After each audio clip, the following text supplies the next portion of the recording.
यकीन दिलाना चाहता हूं, हम पहले भी आपके साथ थे, आज भी आगे से आपके साथ हैं और इंशाल्लाह आगे भी जब भी जरूरत पड़ेगी हम हमेशा आपके साथ रहेंगे। ये सरकार जब चुनाव आती है, जब तो लोगों के यहां से बुला के मुख्यमंत्री को ले जाके करते हैं, लेकिन जैसे चुनाव निकल जाते हैं फिर से उस मांगों का ना कोई जिक्र होता है, ना कोई उसका संज्ञान लिया जाता है। विधानसभा में 2 बार मुख्यमंत्री से कहा है कि जब आपने वादा किया है इनसे मिलने का और इनकी बातों को सुन के उनका समाधान करने का, तो आप क्यों इन बातों को भूल के आज चुनाव हो गया तो उनसे मुलाकात नहीं करते, और क्या कारण है इस तरीके का अत्याचार यहाँ की बेटियां, यहाँ की महिलाओं के साथ किया जाता है। यही नफरत के बीज बो के ये सभी जो हमारे आंदोलन हैं, हमारी जायज बातें हैं, उनको कमजोर करने की कोशिश करते हैं। उपस्थित मेरी माताएं, बहनें, बुजुर्ग, नौजवान साथियों, प्यारे बच्चों, और मैं आज इस मंच से अपने इलाके की तरफ से और उन तमाम संघर्षशील साथियों की तरफ से जो हमेशा जुल्म के खिलाफ, जो हमेशा जालिम के खिलाफ और जो हमेशा किसान, मजदूर और बेसहाराओं के लिए अपनी आवाज बुलंद करते हैं, और जिन्होंने पूर्व में भी पूरे हिंदुस्तान के किसानों की 1 साल से ज्यादा का जो इतिहास में मैं समझता हूं 1947 के बाद इतना बड़ा आंदोलन था, उसको चलाया। आज वो हमारे बीच में आए हैं। चौधरी राकेश टिकैत जी, हमारे तमाम भारत किसान यूनियन, CPIM, तमाम जो भी किसान संगठन आज यहाँ मौजूद हैं, उन सबका आप यहाँ आए और आपने आज जो ये आंदोलन है, ये 20 महीनों से, और 20 महीनों से नहीं,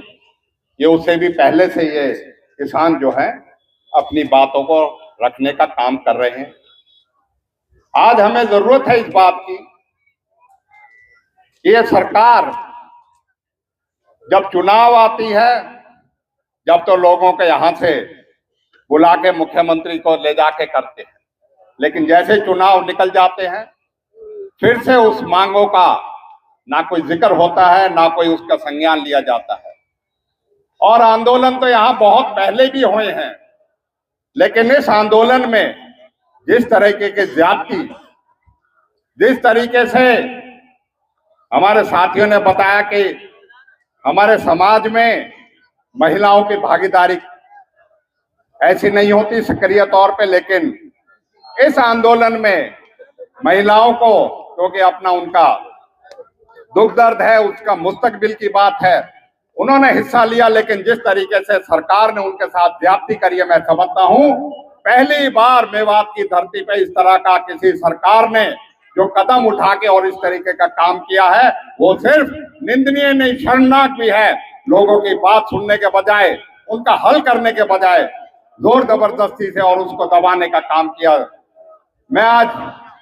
आपसे यही कहूंगा, सारे तमाम संगठन आए हैं आज, जो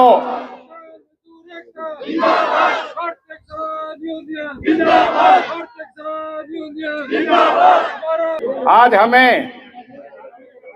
इस संघर्ष को और अपनी आवाज को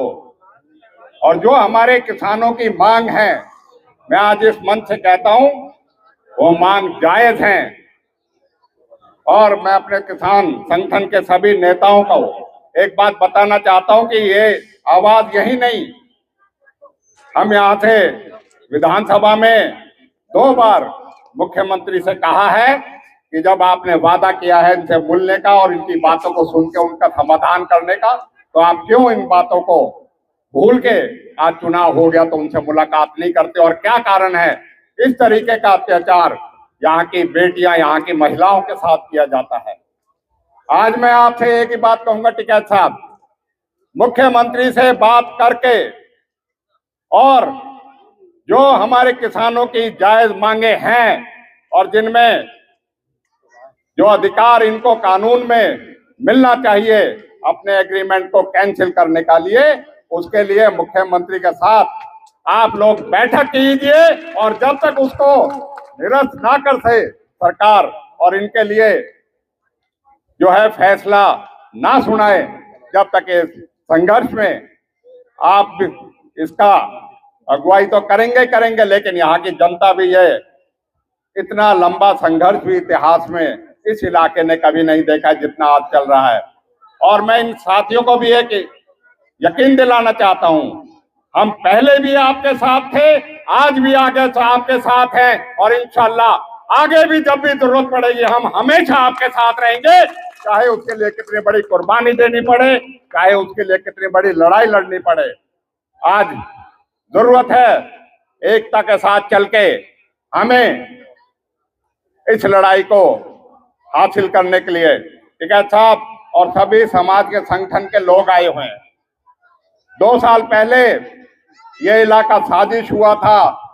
सांप्रदायिक दंगों के, और उसमें यही षड्यंत्र था कि किसी तरह इस इलाके को बदनाम करके और उसको लड़ाई को दूसरा रूप देने की बात थी। मैं इस मंच के माध्यम से सबसे पहले यहाँ की जनता को, उसके भाईचारे को, 36 बिरादरी के भाईचारे को, उसको शुक्रिया अदा करता हूं। उसके बाद किसान संगठनों का, किसान खापों का, सामाजिक संस्थाओं का, पूरे हरियाणा से, उत्तर प्रदेश, राजस्थान से लेके जिन्होंने बढ़ चढ़ के इस साजिश को देखा और ये कॉल दिया कि हम इस इलाके को इस साजिश के तहत नहीं होने देंगे, उस बात के लिए मैं आज इस मंच से भी आप सबका बहुत बहुत शुक्रिया अदा करता हूं, क्योंकि यही नफरत की बीज बो के ये सभी जो हमारे आंदोलन हैं, हमारी जायज बातें हैं, उनको कमजोर करने की कोशिश करते हैं। मैं आज आपके बीच में कहूंगा कि हमें ये लड़ाई जब तक लड़नी है, जब तक इन किसानों को उनका पूरा हक नहीं मिल जाए, एग्रीमेंट के अलावा इनके रोजगार की बात है, इनके पुनर्वास की बात है, इनकी सुविधाओं की बात है, उन सभी को हमने हासिल करना है। और हम जब ही हासिल कर सकेंगे जब हमारे मजबूत सशक्त नेतृत्व के साथ साथ यहाँ के जो माताएं बहनों ने और एक परिचय दिया है संघर्ष का, उसको हम मजबूती से कर सके और मिलके इस अपने अंजाम को, इस अपने मकसद को हल कर सके। आज आप सबके बीच में आके और आप सबको इस बात का मैं अपनी तरफ से, अपने साथियों की तरफ से और पूरे तमाम जिम्मेदारी से कह सकता हूं, भारतीय जनता पार्टी की नीयत में खोट है। इस लड़ाई को लड़ने के लिए आपको सबको मिलकर लड़ना पड़ेगा और अपनी एकता को जब तक बनाए रखेंगे, जब तक हम अपने मंजिल को तक कामयाब ना हो जाए। और आप सबको एक साथ लेके, और हमारे नेता जो आज यहाँ आए हैं ये सक्षम भी हैं, इन्होंने नेतृत्व भी किया है, इन्होंने इस जालिम सरकार के खिलाफ जो आंसू बहे थे उन आंसुओं को समुद्र की तरह सैलाब बना लोगों का, और इस सरकार को मजबूर किया था कि उस किसानों की बात को मांगे। मैं उम्मीद करता हूं यही